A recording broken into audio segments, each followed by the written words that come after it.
Hola amigos y amigas, bueno, seguimos con este curso de enrutamiento dinámico con otro video que en este caso vamos a ver lo que son la configuración del protocolo SPF pero en redes de acceso múltiple. ¿Okay? Bueno, mi nombre es Cristian Vizcarra Saavedra y vamos a empezar viendo primero algunos conceptos sobre qué es una red de acceso múltiple. Acá tenemos una página, una presentación de esta universidad que nos va a ilustrar un poquito en qué es una red de acceso múltiple.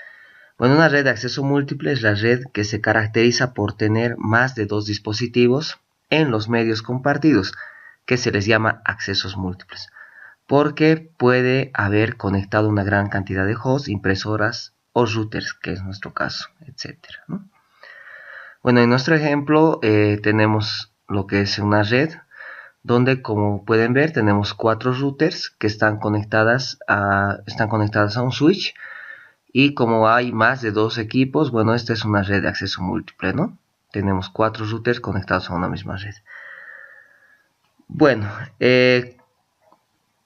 ¿cuál es el problema, digamos, en este caso, ¿no? Nos dice que las redes de acceso múltiple dentro de OCPF tiene 5 tipos de redes en las que están los punto a punto, broadcast de accesos múltiples, que es el ejemplo que vamos a ver, acceso múltiple sin broadcast, no broadcast multiacceso, punto a multipunto y enlaces virtuales. En redes de acceso múltiples, dice, las redes de accesos múltiples crean retos para OCPF en relación con las LSA. Son dos: creación de adyacencias múltiples, una adyacencia para cada par de routers; saturación extensa de las LSA, notifications de link states o de estado enlace. La creación de adyacencias entre cada par de routers en una red crea una gran cantidad innecesaria de adyacencias. Bueno, ¿qué son estos paquetes LSA? Acá tenemos una explicación muy precisa para que entendamos un poquito sobre esto. Dice que para trabajar con un protocolo de enrutamiento, en especial con OCPF, es muy importante tener clara la teoría, ¿no? Así que, bueno, dice, me voy a tomar unos minutos para explicar qué son los famosos LSA, para qué sirven y por qué son tan importantes conocerlos. Bueno, los LSAs, que son Link State Advertisements, son, como dicen sus siglas en inglés, actualizaciones del estado de los enlaces. Es decir, son los paquetes que contienen toda la información referente a las rutas, quién se conecta con quién, interfaces, costos, etc. Cada vez que una interfaz levanta o cae, son los LSA quienes llevan esta información a todos los routers. Obviamente juegan un papel fundamental en el funcionamiento de los CPF. Es por ello que para un buen diseño y troubleshoot debemos conocerlos, entenderlos y quererlos. Muy bien, hay varios tipos de LSA, vamos a ver un par de ellos para entrar directamente al ejemplo. El tipo 1 es una LSA de tipo 1, es quien lleva la identificación de cada router, router ID, dentro de un área y los enlaces que lo conectan. Cada router que hable OCPF crea un LSA tipo 1 para sí mismo y luego lo envía dentro del área a la que pertenece este LSA. Es transmitido hacia cada vecino y viceversa, hasta que todos tengan la misma copia LSA, si aún no se ha elegido un router designado, que vamos a hablar después de esto. Muestra una lista de las interfaces con subredes, máscaras y costos. Si ya se eligió un router designado, entonces muestra la IP del router designado.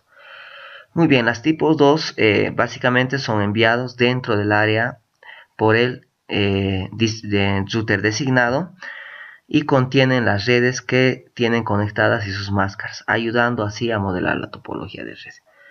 Y bueno, las rutas sumarizadas que vamos a hablar en otro video. ¿Ok? Muy bien, vamos al ejemplo. Y primeramente lo que tenemos acá son 4 routers, como ya mencioné. Los voy a acceder mediante Winbox a cada uno de ellos y vamos a ver qué tenemos configurado hasta el momento. En el router 1 lo que tenemos es las direcciones IP asociadas a cada interfaz del router. Acá tenemos una dirección asociada a la loopback, que ya mencioné en otro video cómo crearla mediante bridge. Y le puse la IP 10.255.255.1, ¿no?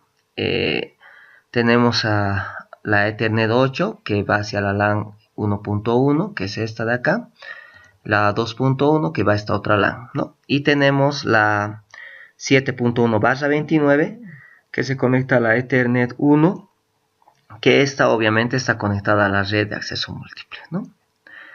Muy bien, eso es lo que tenemos en el router 1. Aparte, lo que configuré dentro del routing OCPF fue la instancia, ¿no?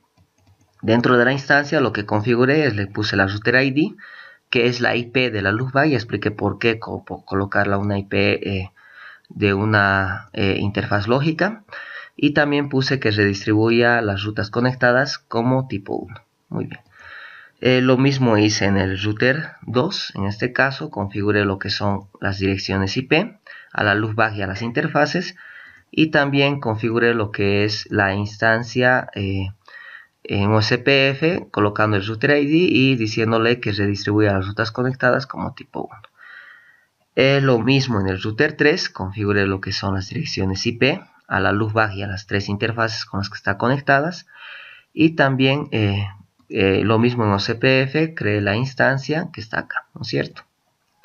Como el router ID coloqué y lo que es tipo 1 para rutas conectadas. Muy bien, y lo mismo en el router 4, configuré las direcciones IP y también configuré lo que son la instancia de lo que es el OCPF, ¿no? El router ID y que redistribuye las rutas conectadas como tipo 1. Que bueno, lo expliqué más a detalle en el anterior video. Muy bien. Entonces, ¿qué es lo que hacemos primero? Vamos a ir entendiendo un poquito estos conceptos de LSA, conceptos de router designado y router designado de backup, ¿no? Un respaldo. Muy bien, lo que sucede es lo siguiente. Cuando yo configuro OCPF, vamos a ir al router 1. Lo que hice en el anterior video es directamente darle lo que es la red, ¿no es cierto? Entonces fui a Networks y le di la red mediante la cual estoy conectada a los otros routers, mediante la cual voy a compartir lo que es OCPF. En este caso es la 192.168.7.0/29. Todavía no estoy explicando los de la área, estoy utilizando la área por defecto que ya viene configurada en OCPF, que es la backbone. ¿Okay? Muy bien, y lo que sucedía es que automáticamente en la pestaña de interface de OCPF se crea de manera dinámica, aquí ven la D, de manera dinámica, lo que es la interfaz para la Ethernet 1, mediante la cual está conectada, como ven, a los otros routers, con un costo de 10, una prioridad de 1, sin autenticación, etcétera, etcétera, etcétera.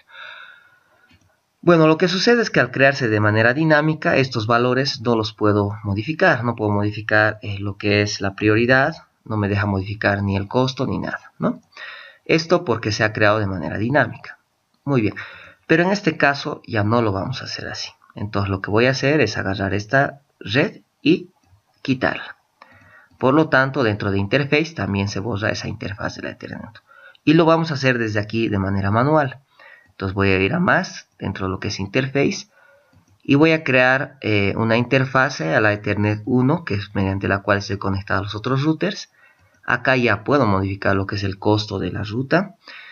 Puedo modificar la prioridad. Puedo agregar lo que es una autenticación, ya sea mediante MD5 o una autenticación simple en texto plano. Y de la cual vamos a ver más adelante, ¿ya? Acá también le puedo decir, por ejemplo, el tipo de red que tenemos. Acá están, como ven en el anterior ejemplo, la red broadcast por defecto, no broadcast multiacceso, punto a punto y PT, punto multipunto. Muy bien, en este caso lo dejamos en broadcast.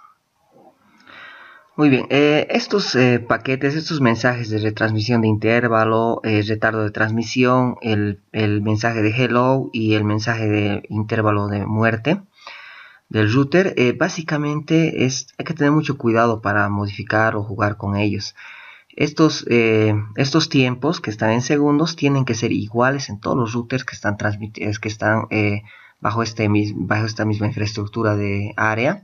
Entonces todos estos tienen que tener los mismos tipos de tiempos. Entonces tengan mucho cuidado si modifican alguno, ya que cada uno de estos tiempos tiene que ser igual en todos los routers, ¿ok? Porque si los ponen diferentes, básicamente van a tener muchos problemas en el tema de lo que es el funcionamiento correcto de OCPF.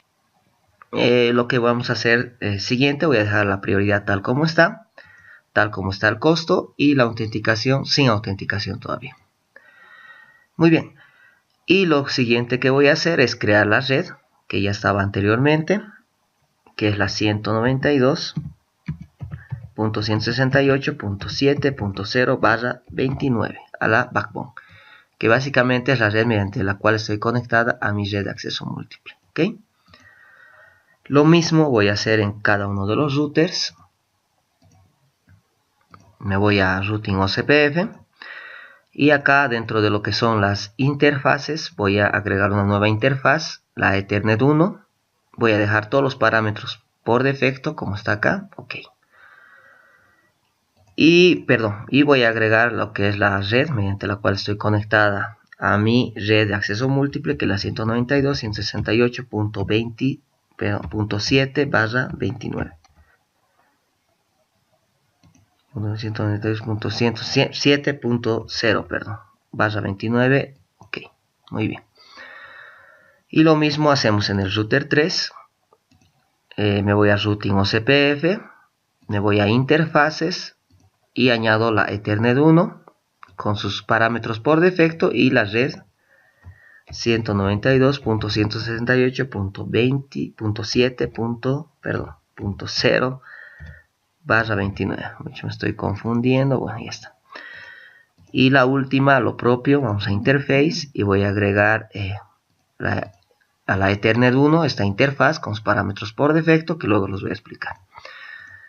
Y lo mismo la red mediante la cual estoy conectada a lo que es mi área de multiacceso, ¿no? Mi red de multiacceso. Muy bien, eso es todo. Una vez hecho esto, si ustedes se van a IP rutas, si están siguiendo el ejemplo, vamos a ver que por ahora están conectadas, o solo reconoce lo que son las rutas, la conectada y la loopback, ¿no? Pero ahora, como ven, ya se están compartiendo las otras rutas. Aquí ya tengo acceso a la red LAN 1.0.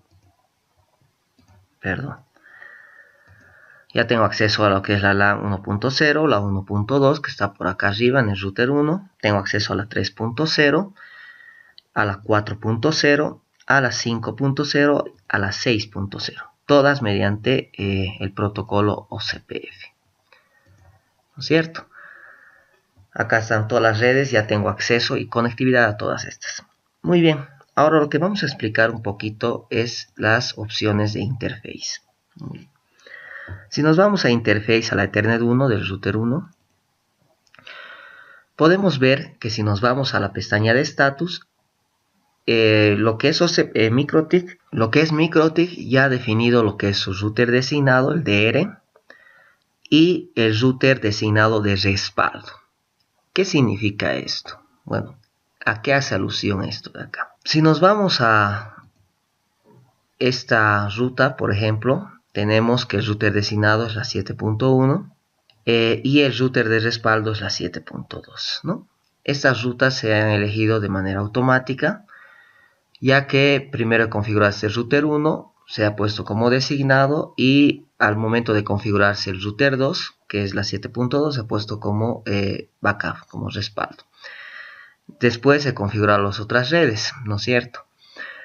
¿Qué hace el router designado? ¿Cuál es su función? Bueno, lo que pasa es que, como han visto en el tema de las LSA, que ya hablamos de los paquetes LSA, cuando tenemos una red de acceso múltiple va a haber una congestión de LSA si todos empiezan a emitir estos paquetes cada vez que hay un cambio en la red, ¿no es cierto? Va a haber una congestión, y si hablamos de una red grande, bueno, esto se va a volver muy caótico, va a haber una congestión excesiva de paquetes LSA, y bueno, esto puede ocasionar que la red empiece a ser más lenta, o incluso que la red puede llegar a caer, ¿no? A perder paquetes, etc.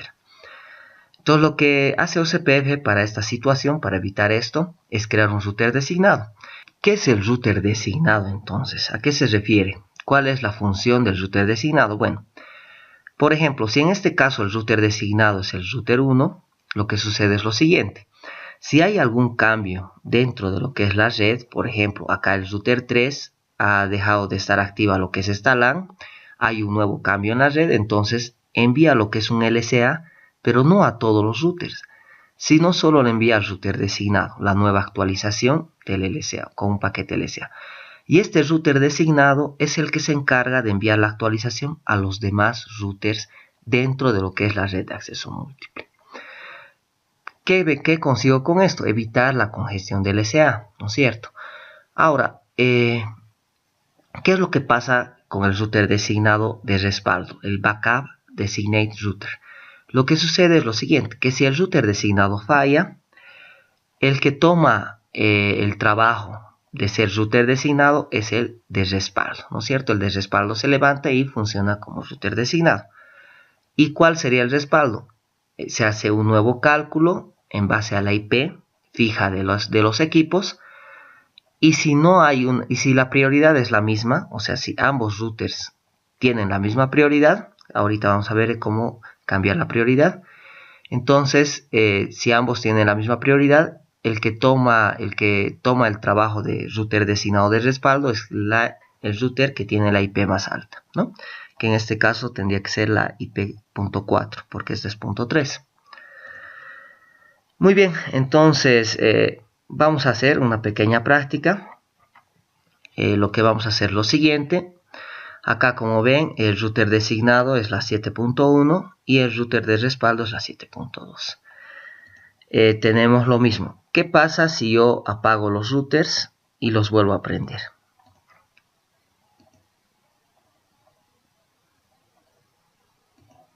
Muy bien, lo que hice es apagar todos los equipos, volverlos a prender, por eso corté un poco el video para evitar esta demora, ¿no? ¿Qué es lo que ha sucedido?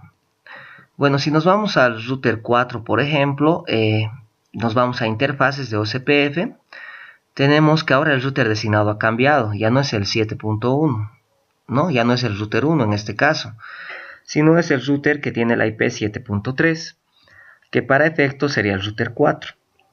¿No? Entonces ahora el router designado es este. Pero ¿qué es lo que ha sucedido? ¿Por qué estos cambios?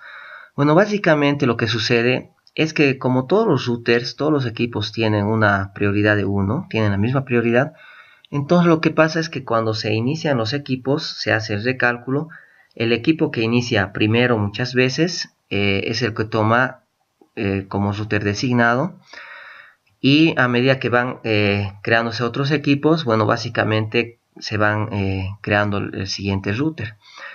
Ahora que si yo apago, digamos, el equipo, vamos a ver, por ejemplo, el router designado es el router 4. Ahora, entonces yo me voy al 4 y vemos que estamos conectados mediante la interfaz Ethernet 1, ¿no es cierto? Si yo me voy a antes, ¿no? Veamos cuál es el router backup, el router 7.4, ¿no? Que en este caso el 7.4 es el router 3, es el router de respaldo. Entonces yo lo que voy a hacer en esta práctica es irme a interface en el Ethernet 1 y la voy a deshabilitar. Una vez que deshabilito esto, va a suceder dos cosas. En primer lugar, voy a perder la conectividad mediante Winbox con el router. ¿Por qué? Porque como ven acá mi máquina, mediante este switch está conectada por este único enlace a este router. Y si yo el enlace lo he deshabilitado, básicamente no tengo ya acceso mediante Winbox, sino lo voy a tener que hacer directamente desde la máquina. Primera situación. Segunda cosa, que lo que ha sucedido, me voy al router 2, por ejemplo, me voy a interfaces, al Ethernet 1, vemos que ha cambiado, ¿no es cierto? Ahora el router designado es el router 4 y el router de respaldo es el router 7.2. ¿Por qué? ¿Por qué no es el router 1, el 7.1? Porque como ven la IP es más pequeña, 7.1, esta es la 2, ¿no es cierto? Entonces 2 es más que 1, entonces este toma el de respaldo y el que anteriormente era el router designado de respaldo se convierte en router designado. Eso es lo que ha sucedido, ¿no es cierto? Entonces de esa manera vemos un poquito cómo funciona esto del router designado y router backup. Muy bien. Lo que voy a hacer es volver a entrar a esta interfaz, pero ¿cómo entro si ya está deshabilitado? No voy a poder entrar por acá, por Winbox, ¿no? Puede pasarles algún rato esto, entonces voy a enseñar esto más cómo poder habilitar las interfaces mediante lo que sería la línea de comandos, ¿no?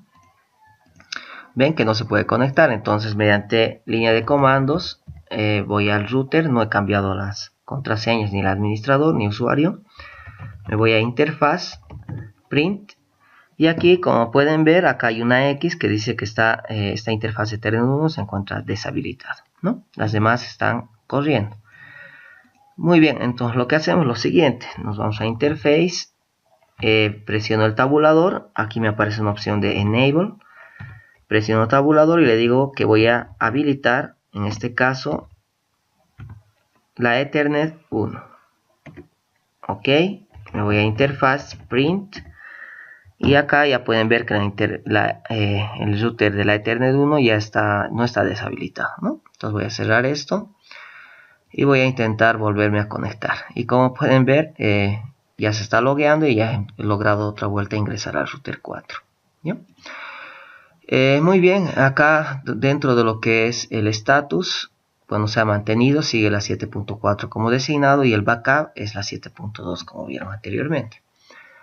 Vamos a hacer otra práctica, vamos a ver el tema de las prioridades. Dentro del tema de las prioridades, yo voy a agarrar al router 2 y le voy a aumentar la prioridad. La prioridad, mientras sea más alta, tiene más probabilidad de ser router designado. Si la prioridad es de 0, este router nunca va a ser un router ni designado, ni tampoco va a ser un router de respaldo, ¿no?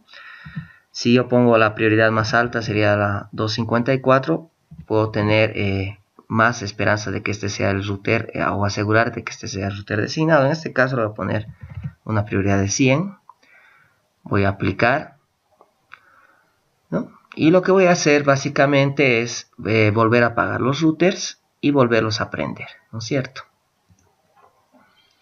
Para que se vuelva a hacer el cálculo. Muy bien, estamos de vuelta. Bueno, como ven, ya se han prendido todos los equipos y ahora pueden observar que el router designado ahora ha cambiado, ¿no? Desde el router 1 puedo ver que el router designado es el 7.2. Por lo que, como han visto en el 7.2, si se acuerdan, hemos cambiado en el router 2, hemos cambiado lo que es la prioridad y le hemos dado una prioridad de 100. Entonces este tiene más prioridad que las demás porque las demás están con la prioridad por defecto 1, ¿no? Entonces yo puedo elegir entre 0 y 255 entre lo que es la prioridad. Si es 0, como ya les dije, este router nunca va a ser designado ni como backup. Muy bien. Y por último vamos a ver el tema de la autenticación. Muy bien. Cuando nosotros tenemos una red básicamente de acceso múltiple o cualquier otro tipo de red, es muy importante configurar algún tipo de seguridad, porque si yo agarro y coloco otro router, un router pirata por acá, le configuro los mismos parámetros y si no hay una contraseña básicamente dentro de lo que es SPF, entonces este router pirata lo que va a hacer, va a poder capturar, digamos, paquetes LSA y va a poder tener información de la red, ¿no? Muy bien, para evitar esto lo que yo puedo hacer dentro de lo que es OCPF es darle una autenticación a los equipos. Por ejemplo, me voy a ir al equipo 1, al router 1, donde dice General, estamos, si se acuerdan, en interfaces Ethernet 1. Acá lo que voy a hacer es darle una autenticación. Tengo dos tipos, una en simple que es en texto plano y una con MD5, ¿no? Bueno, puedo elegir cualquiera de estas, obviamente la más segura sería esta, y darle una autenticación, ¿no? Entonces ahí coloco mi contraseña, la llave de la autenticación, aplico, y lo que va a suceder primeramente es lo siguiente. Si yo me voy a IP rutas, veo que ya básicamente no tengo las rutas OCPF, esto porque las otras no tienen esa misma contraseña, por lo tanto yo no voy a recibir ni enviar obviamente paquetes LSA a lo que son otros equipos que no tengan esta contraseña, ¿no? Entonces voy a ir al equipo 2 por ejemplo y me voy a ir a autenticación y le voy a poner la misma MD5 y obviamente la misma clave, ¿no? De autenticación.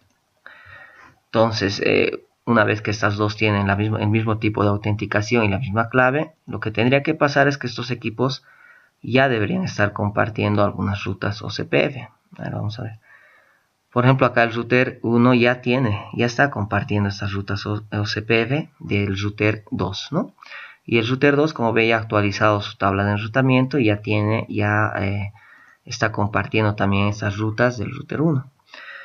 Pero si nos vamos a los otros routers, por ejemplo al 4, el router 4 solo está compartiendo rutas con el 3, ¿no? No así con el router 1 ni el 2, porque como ya vieron, tiene tablas de OCPF diferentes. Aquí vieron que ya se ha recalculado y solo está compartiendo rutas de lo que es el router 3, ¿no?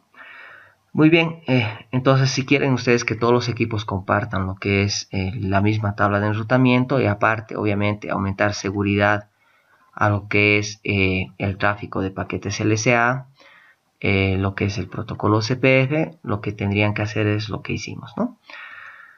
Ir a routing OCPF, interfaces y darle lo que es una autenticación, un tipo de autenticación. La más segura será la MD5 y darle una clave de autenticación.